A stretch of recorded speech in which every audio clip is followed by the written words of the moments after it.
Bismillahirrahmanirrahim. Assalamualaikum warahmatullahi wabarakatuh. Alhamdulillahirabbil alamin. Wassalatu wassalamu ala sayyidina Muhammadin wa ala alihi wa ashabihi ajma'in wa ba'du. Kami dari kelompok 3 yang beranggotakan 2 orang, yaitu Cucu Nur Khatimah dan saya Witarsi. Pada kesempatan ini akan menjelaskan mengenai teori referensial dan teori ideasional. Baik, bismillahirrahmanirrahim. Saya Witarsi akan menjelaskan sedikit banyaknya mengenai teori referensial. Teori referensial atau dalam ilmu dilalah juga dikenal dengan istilah an-nazariyah al-isyariyah. Nah, teori ini merupakan salah satu dari 8 teori yang terdapat dalam ilmu dilalah. Nah, dalam bahasa Inggris, teori referensial juga dikenal dengan istilah theory of meanings naming. Nah, kemudian dalam bahasa Arab dikenal juga dengan an-nazariyah al-isyariyah, dan ada juga istilah lainnya yaitu an-nazariyah al-ismiyah bil makna. Nah, teori referensial ini merujuk pada segitiga makna yang mana di dalamnya itu terdapat hubungan antara referens, pikiran atau makna, kemudian referen yang menjadi rujukannya di alam nyata yang kemudian disimbolkan oleh bunyi bahasa. Nah, sederhananya seperti ini. Jadi teori referensial ini sebuah teori yang membahas tentang hubungan referen yang kemudian akan membentuk sebuah simbol sehingga menghasilkan sebuah makna. Nah, terdapat 2 jenis makna kata dalam teori referensial. Yang pertama yaitu makna kata itu merupakan apa yang ditunjuk atau menjadi rujukan kata itu sendiri. Contohnya kata bangku. Bangku yang diucapkan itu adalah sebagai simbol gitu, simbol bahasa. Kemudian di dunia nyata kita mengetahui ada benda yang bernama bangku gitu. Nah, kita dapat mengartikan atau memaknai bahwa bangku itu merupakan sebuah benda yang terbuat dari kayu atau besi atau bahan sejenisnya yang dapat digunakan sebagai tempat duduk. Kemudian yang kedua, makna kata yang merupakan hubungan antara ungkapan dan yang menjadi rujukannya. Contohnya, misalnya ada sebuah pertanyaan, kamu tahu novel hujan dan bumi? Nah, tentu kita akan menjawab ya. Dan novel hujan dan bumi itu keduanya akan merujuk pada referensi yang sama, yaitu Terelie, yang mana Terelie itu merupakan seorang penulis ternama di Indonesia, seperti itu. Nah, ada 3 unsur makna dalam teori referensial, yaitu yang telah disebutkan tadi. Yang pertama itu adalah ide, isi, pikiran, yang merupakan unsur yang mengadakan signifikasi sehingga menghadirkan makna tertentu. Nah, memiliki hubungan langsung dengan acuan atau rujukan. Kemudian yang kedua, simbol.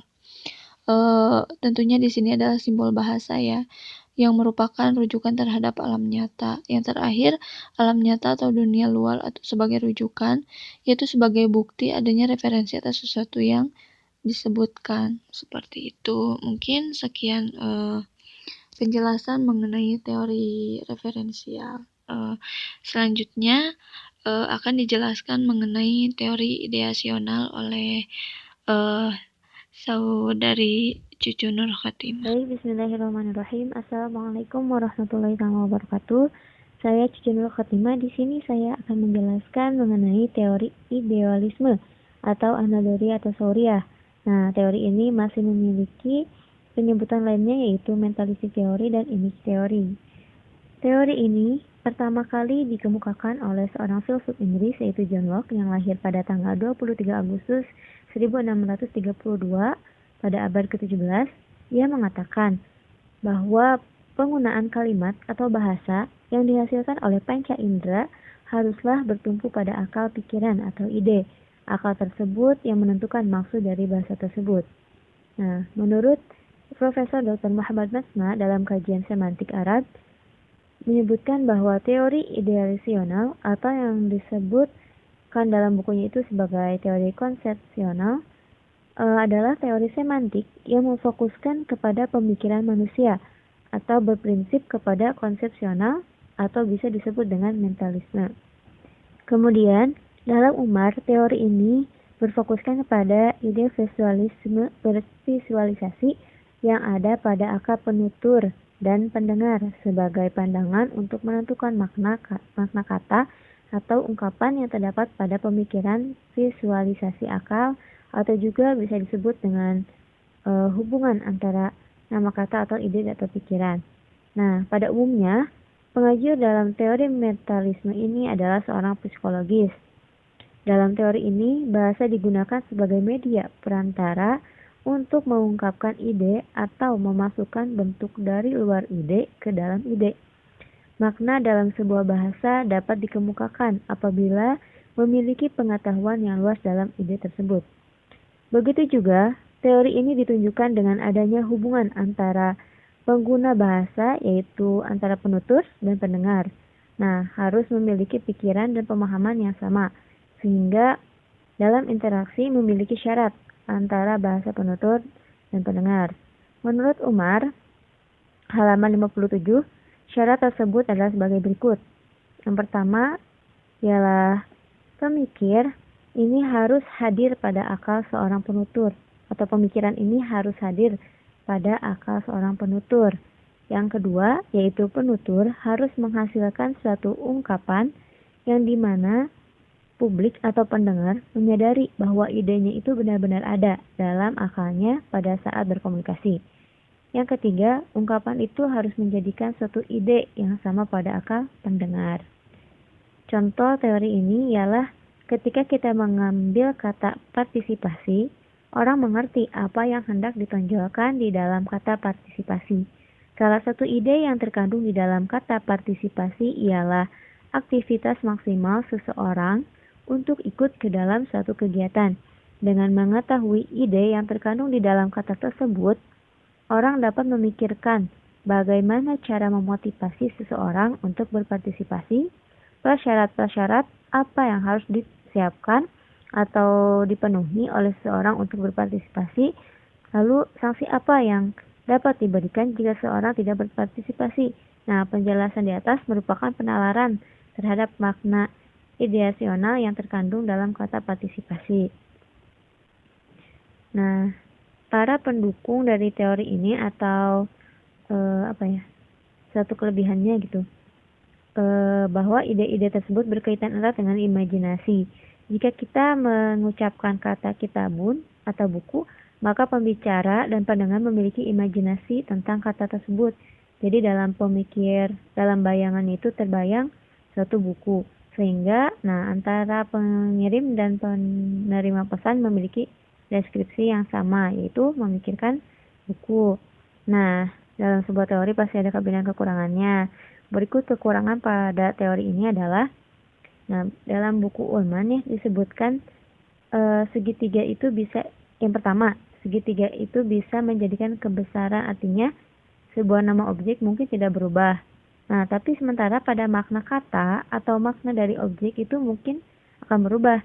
Contoh, 50 tahun yang lalu, kata atom yang memiliki makna benda yang paling kecil dan tidak bisa dipecah atau dipotong, tetapi sekarang kita mengetahuinya bahwa atom bisa dipecah menjadi bagian yang lebih kecil yang disebut dengan nuklir.